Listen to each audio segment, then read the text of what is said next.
Lee, go quietly. Jacob Zuma has until Sunday to leave his Kwazulu-Natal ranch and start serving a 15-month jail sentence for contempt of court.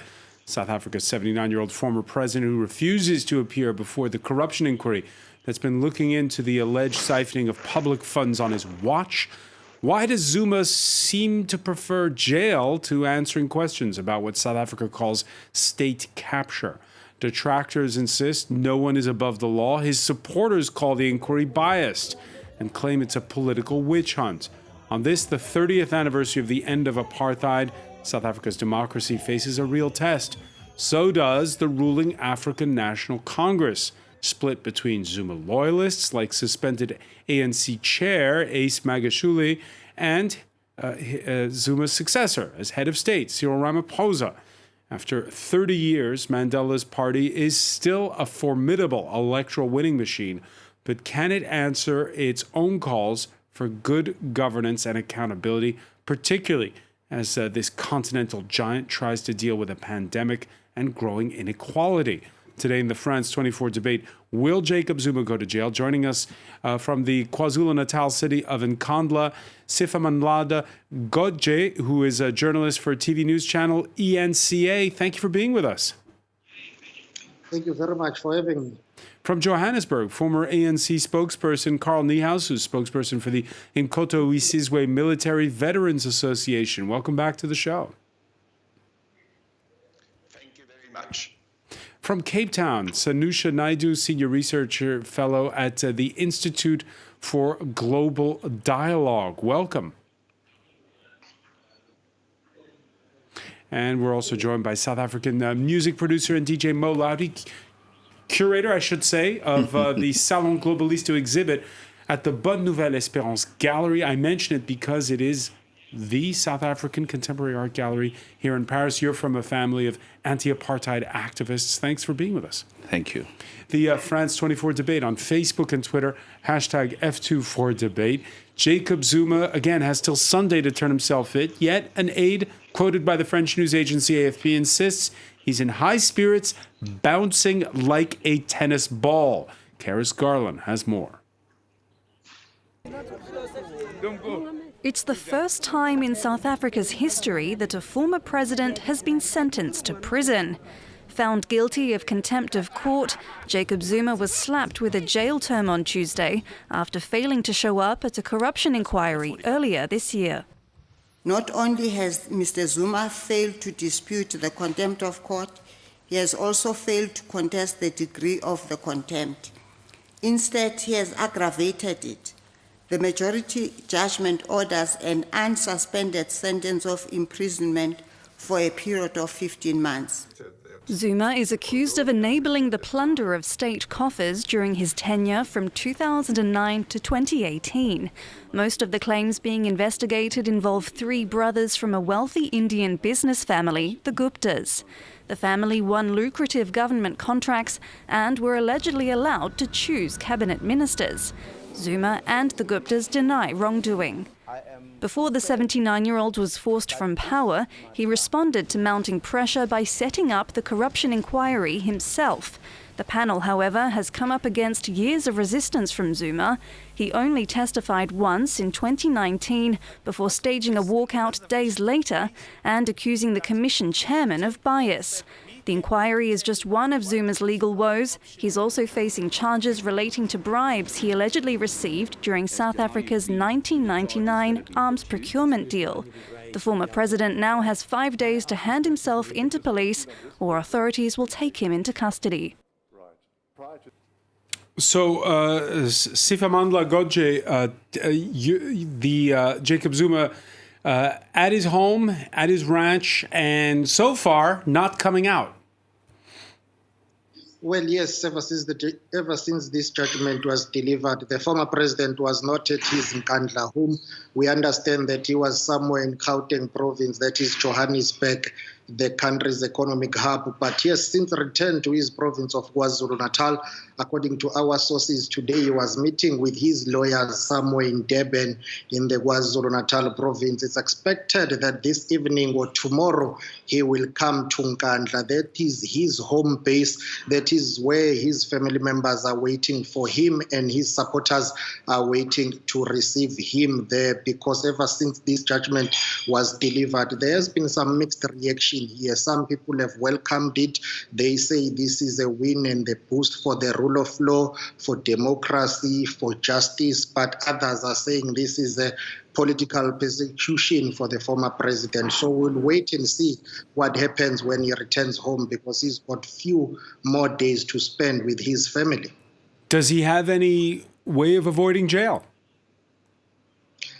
Not that I can think of. Remember that in South Africa, in terms of the constitutional setup, the Constitutional Court is the highest court in the land, so he has no other option but to report to the nearest police station within 5 days.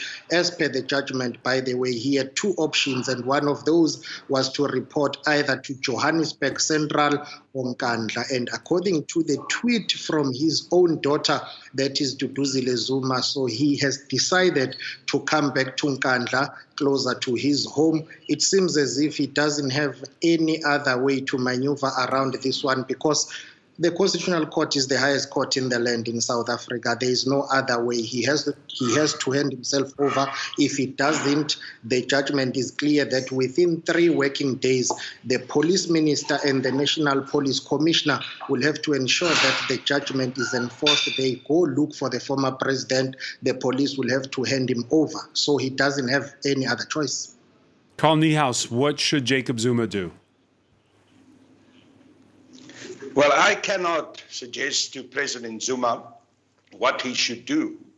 What I can say is that he had taken a principled stand, that he believes that his constitutional rights have been fundamentally undermined by the manner in which this particular case had been handled by the courts. We must remember that President Zuma did go to the Zondo Commission, as you indicated, but then refused to continue appearing in front of the Commission, not in principle about not appearing in front of the Commission, but because of the biased behavior and the specific targeting that had been so evident from the side of the chair of the Commission, Mr. Justice Zondo. There was then a request from President Zuma that Mr. Justice Zondo should recuse himself. Mr. Justice Zondo was both a witness in that particular matter, and also he was the final judge in that matter, which was a fundamental contradiction. President Zuma then decided to go to the High Court to appeal this particular decision of Mr. Justice Zondo not to recuse himself.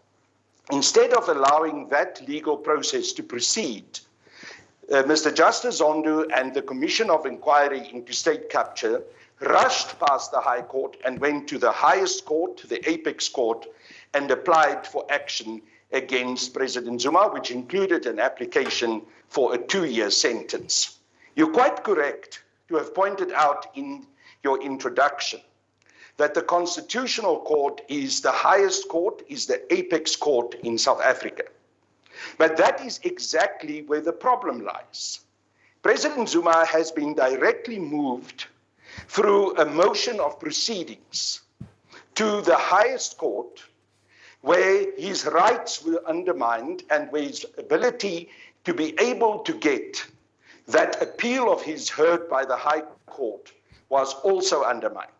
He is now faced with a situation where he has been sentenced on the basis of a motion of proceedings, not by a proper trial, and where he's got absolutely no possibility of being able to appeal because the matter had been rushed straight to the highest court in the country. President Zuma believes that this is a travesty of justice, and the Umkhonto Wisizwe Military Veterans Association fully agrees with him.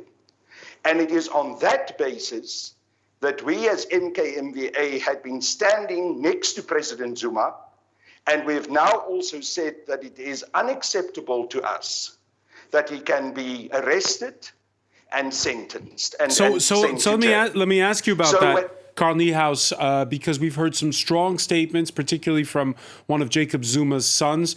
What will the war veterans do if he is arrested? You must look at the statement that the war veterans issued. We said that we will oppose President Zuma's arrest and imprisonment, but we will do so within the confines of the law. So we will not act in an illegal manner. We will also respect President Zuma's principled position, where he had stated that he's prepared to go to jail for this principle that he had spelled out in many lengthy documents, that he believes that his fundamental constitutional rights have been undermined. So we will register our opposition.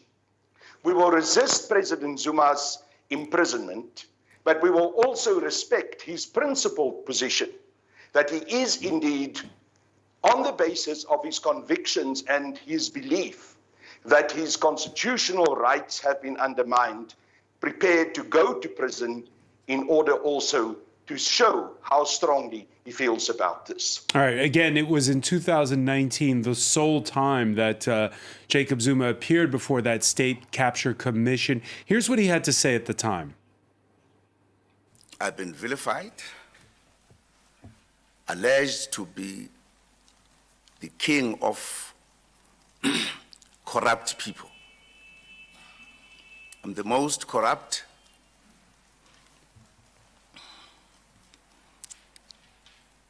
I've been given every other name, and I'd never responded to those issues. Again, Mo Laude, the question of why he prefers to face the potential of jail time rather than appear before that commission. I remember at the Élysée Palace in France when I was invited, and there Jacob Zuma was, and he was shaking my hand, and he held on to my hand, and there was this firm shake, and he wrapped the hand. I could feel that here is a man who wants to fight for what he believes in. And when he sings Mshinwam, Mshinwam, he rallies people behind fighting and grabbing the machine gun. And so he's not going to go quietly. He has a lot of support in the country, and he doesn't believe that he will go to jail. Of course, a lot's happened since 2019 when he spoke. Particularly, there was that conviction in a first instance for the over that arms procurement deal. He has been fighting for many years, and I feel he's a man of 9 lives. He will come back. And there's strong support, as you have seen from Mr. Niehaus, that they will do whatever it takes within the law to fight. And there was a time when there was the young Mr. EFF who said he will kill for Jacob Zuma. And now there's even that rhetoric that is happening. This will definitely split the party even deeper to different factions, and these factions will grow, and maybe that's what is needed within the South African political spectrum to challenge the party. What, a clean break? It would not be a clean break.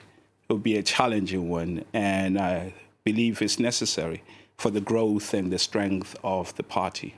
All right, we're going to revisit that point in part 2 of our discussion, but let me first ask you, Sanusha Naidu, your thoughts on whether or not it's a witch hunt or whether this is just desserts.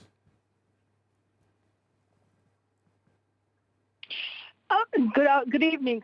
Thank you for having me, and good evening to my colleagues.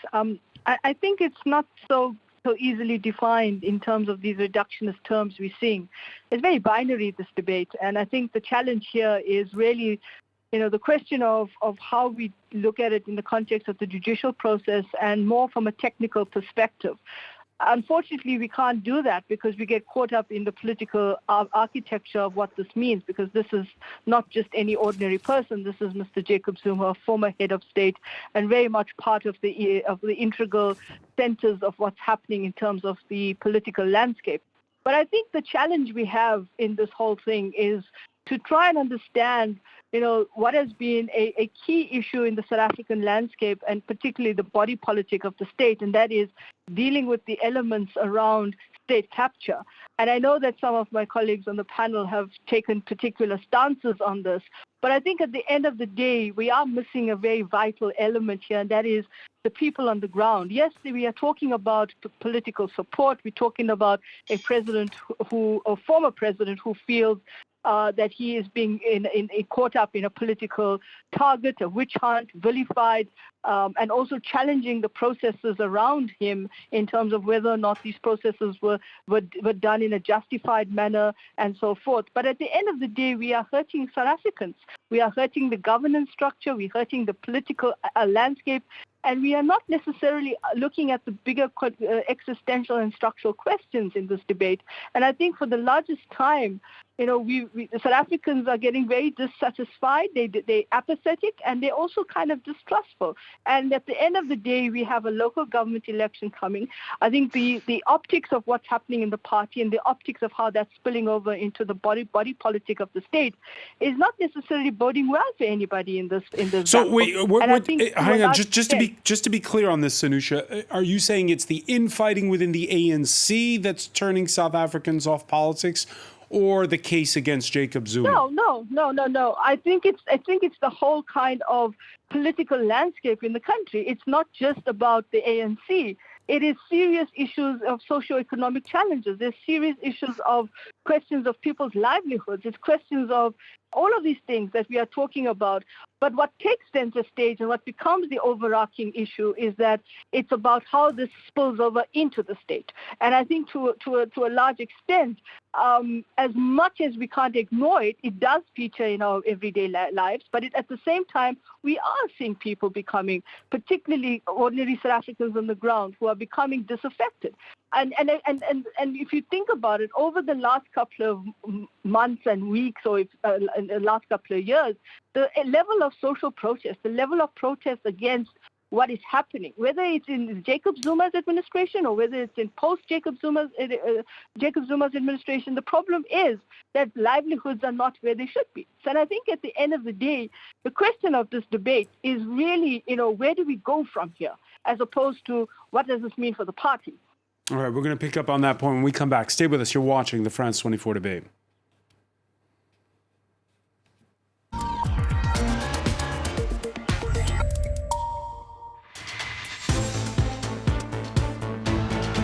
Back, or welcome if you're just joining us. It's the France 24 debate, and we are looking at whether or not Jacob Zuma will turn himself in before Sunday. South Africa's 79-year-old former president, who was convicted Tuesday of contempt of court. He hasn't appeared since 2019 at the corruption inquiry that's looking into so-called state capture. We're talking about it from the KwaZulu-Natal city of Nkandla. Simfamandla Godje, journalist at TV news channel ENCA, is with us. So is from Johannesburg, former ANC spokesperson Carl Niehaus, today spokesperson for the Mkoto Wisizwe Military Veterans Association.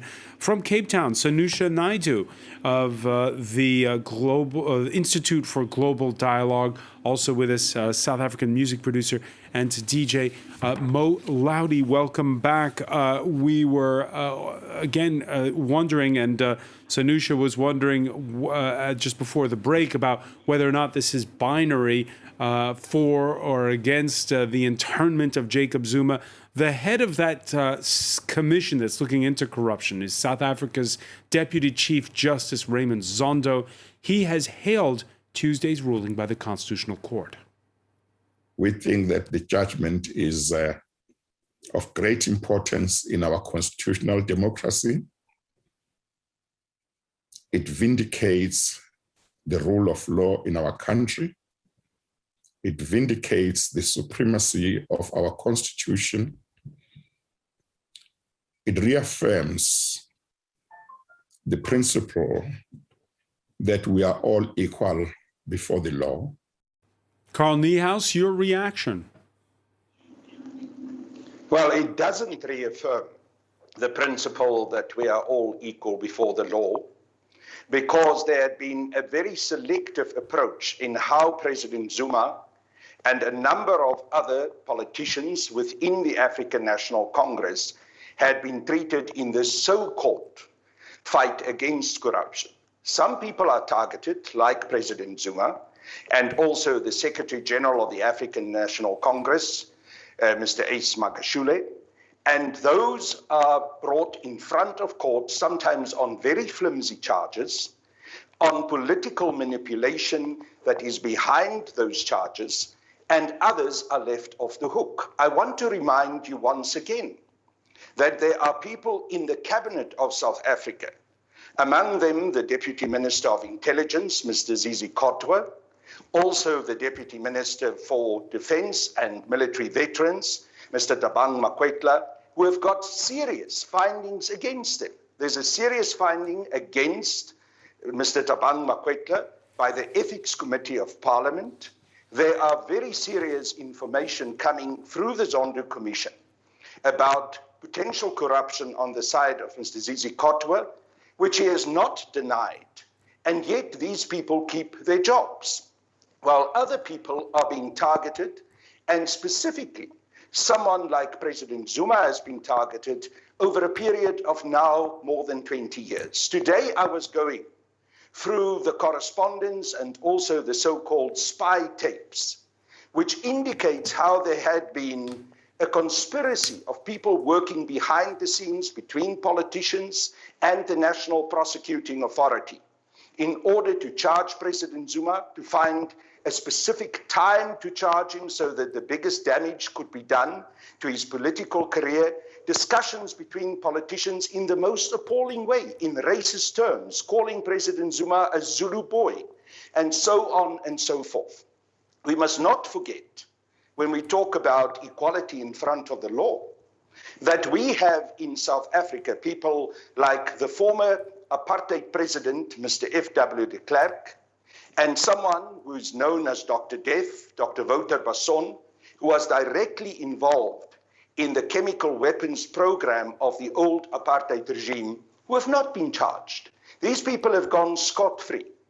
But President Zuma is now going to jail for a 15-month sentence, as I've indicated to you in my earlier input, on a matter of a motion of proceedings, not even a proper trial.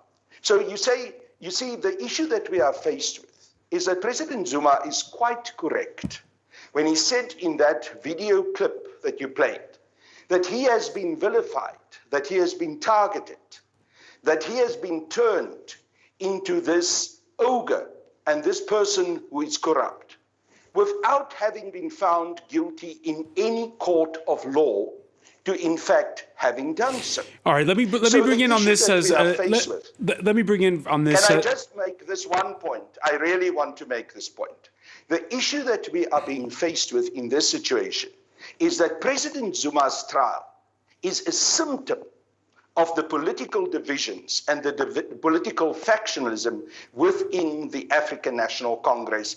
And it is in that context that this whole situation and the sentence that he's faced with now should be analyzed. All right, Siphamandla Goji, just remind our viewers here, this is not the only case brought against Jacob Zuma. Indeed, before I answer that, allow me to say to you the biggest tragedy of all of this that is playing out here in South Africa is the fact that, yes, Jacob Zuma was no court of law anywhere in the world will allow a person who will defy a court of law. Remember, former President Jacob Zuma here has been sentenced basically for refusing to take that court order, which said to him he must go back to the Zondo Commission, the State Capture Commission of Inquiry. He must testify there. Yes, he did say he doesn't have an issue with going back there, but he wanted the chairperson of that commission, which is Deputy Chief Justice Raymond Zondo, to recuse himself. But at the end of the day, he was in contempt of court, of the highest court in the land, by the way, the Constitutional Court. And the debate is about whether the sentence that he has been given is too harsh or not. But all judges in that judgment, including the minority judgment, by the way, they all agree that, yes, he is guilty of contempt of court. Now, this happens at a time in South Africa whereby the country is being ravaged by the third wave of COVID-19, this Delta variant is really brutal. We are seeing a spike in terms of number of infections in the country. But South Africa is one of the most unequal societies in the world. You have youth unemployment here, poverty and inequality. There are socio-economic challenges. And we have a situation where the former president is being sent to jail for violating the very same constitution he swore allegiance to protect and to defend. So the tragedy of it all is that this is happening at a time where the country is really under severe strain fighting COVID-19 and other socio-economic challenges. Not to say the former president should not go to jail. He has to pay for his sins. He has to pay for his crimes here.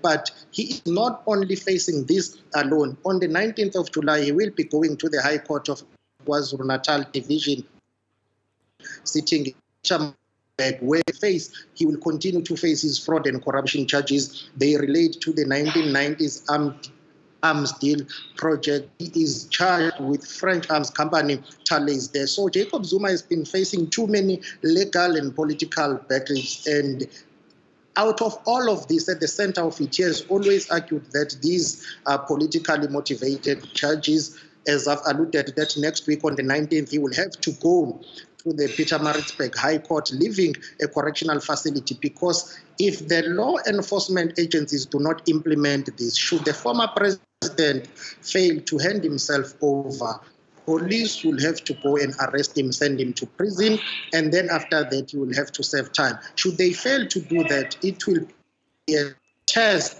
for the government of South Africa. And also, the Constitutional Court has said no one is above the law here. So Jacob Zuma has been fighting in all fronts, both politically and legally so. Molaudy, that's an important point, because now there's no backing down, is there, on either side, it seems, over this. How's South Africa's democracy going to fare come Monday morning? Because Jacob Zuma will either be in jail or he won't. It's a challenge. Remember one gentleman saying that the world is corrupt. Many countries are corrupt. Even France is more corrupt than South Africa. UK is more corrupt. The US is more corrupt. But what's fascinating about Jacob Zuma's corruption is that it's so unsophisticated. It's so clear, it's so obvious, and that's because of the level of education, probably. So how would the future be determines of how will these factions deal with this issue.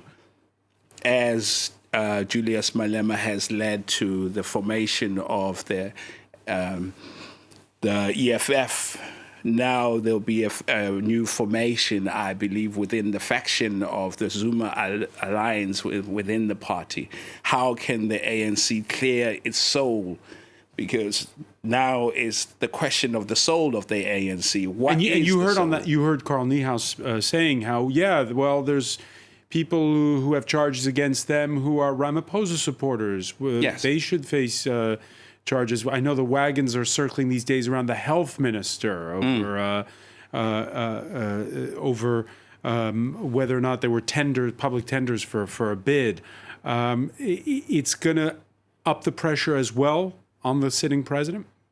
There's a lot of pressure on the sitting president because there's a lot more people that are connected to these arms deals that are coming out. And that's another issue where Zuma can bring out all these names and all these people that are hiding within the woodworks. And how far can that go? So he's been protected because he has this list of people that can still come out. And then he has so much support within the party that it will definitely create a big void within the party. Molaudy, I know you have to leave us early because you, for the first time, France is opening up, are going to be mixing later this evening in the French capital.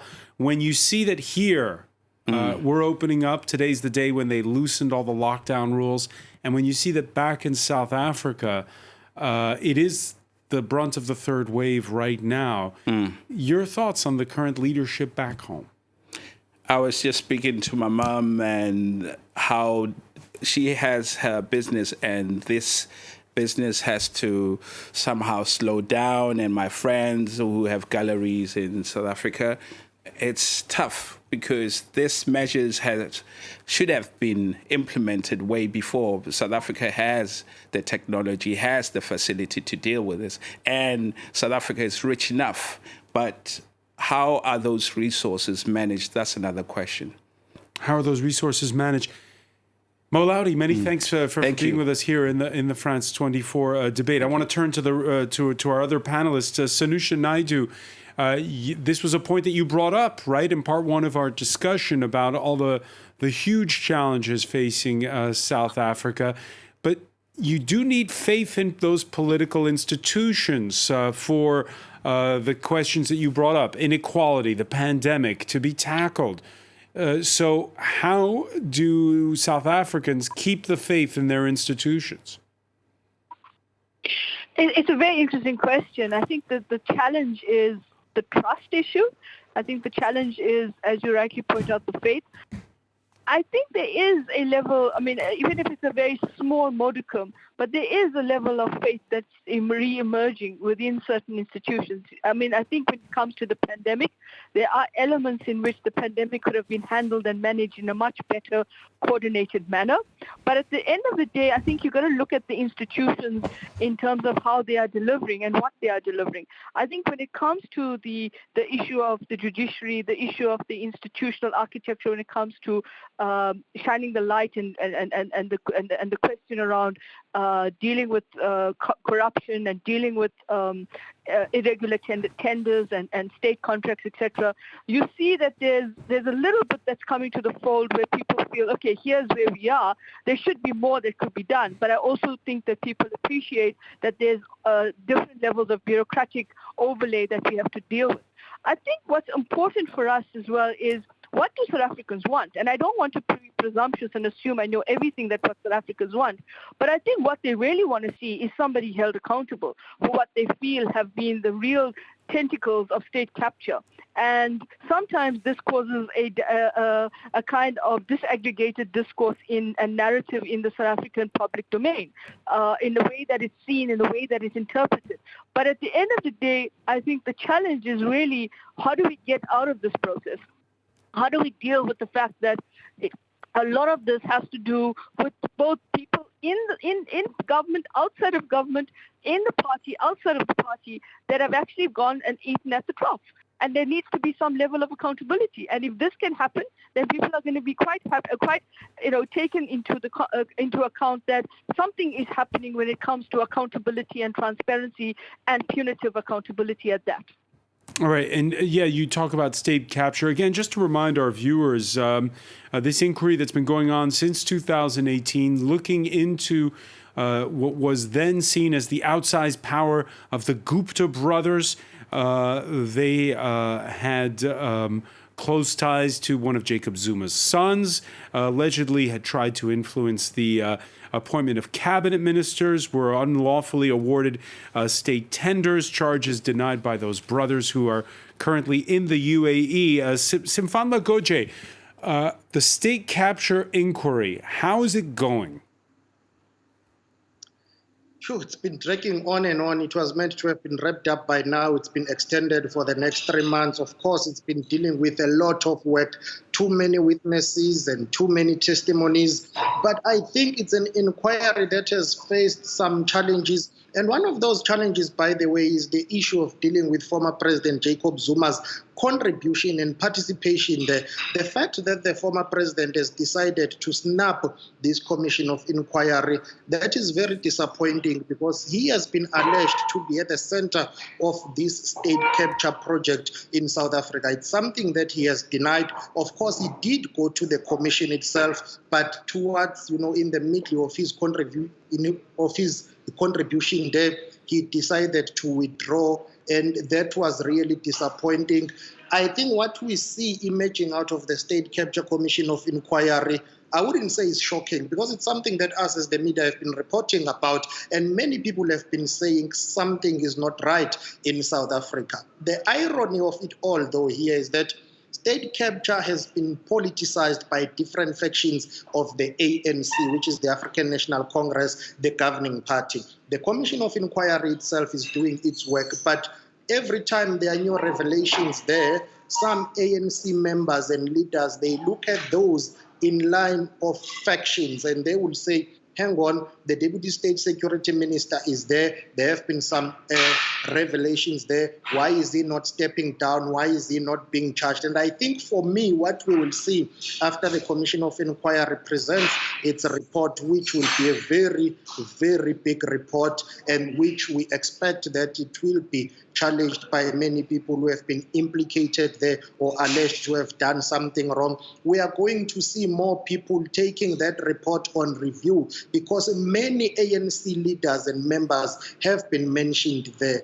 Top leaders, the president of the ANC himself, Cyril Ramaphosa, has been to the Commission of Inquiry. He is set to go back there for his second time as the president of the country and the former president, or the former deputy president rather, of the Republic of South Africa, because when many wrongdoings were alleged to have been done at the state-owned enterprises in South Africa, he was the deputy president of the Republic and the deputy president of the ANC, responsible for those state-owned entities. So the State Capture Commission of Inquiry is going to take some time, 3 more months. A lot of money has been spent on them.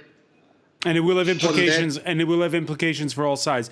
We're running short on time, but we can't leave without mentioning that this is June 30th, and it's an important anniversary date. After the 1990 release of Nelson Mandela and his 1994 election as president, there was June the 30th, 1991, the day 30 years ago that apartheid officially ended. Carl Niehaus, when you think back 3 decades on, how is South Africa doing? Well, South Africa is not doing well. We are faced with deepening poverty and deepening divisions between the wealthy and the poor.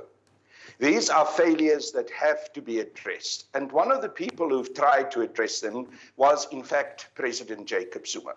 And he tried to do so through a program of radical economic transformation, which is, in fact, the official economic policy program of the African National Congress. I'm convinced, and many other members within the African National Congress and throughout our country are convinced that part of the reason, probably the main reason, why President Zuma and some other members in the ANC that are pro this full implementation of the radical economic transformation program are specifically targeted and attacked under the guise of fighting against corruption is because such a policy program that will fundamentally change the economy of South Africa, remove it from the hands of white monopoly capitalism and also the control by Western European and United States capitalism, is the main reason why we see these attacks on these leaders. I cannot let aside my concern about a remark by one of your earlier comments that had been made by one of the panelists about the so-called unsophistication and lack of education of President Zuma. I think it's quite offensive. And I don't think we need that kind of comment at this stage in the history of the world and also in South Africa. We come from apartheid. We come from racism. We come from arrogance against the majority of people. We cannot have those kind of statements. President Zuma cannot be judged on the level of his education. He has to be judged on the level of his capabilities as a statesman and as a leader, and the manner in which he has been supported by millions of people throughout South Africa. I must unfortunately say that I found that rather offensive. All right, and we will of course continue to follow. So much more to talk about on this topic, on where South Africa goes next. Unfortunately, we're running short on time. I want to thank you, Carl Niehaus, for joining us from Johannesburg, Sifamandla Goje from Nkandla, as well as from Cape Town, Sanusha Naidu. Thank you for being with us here in the France 24 debate.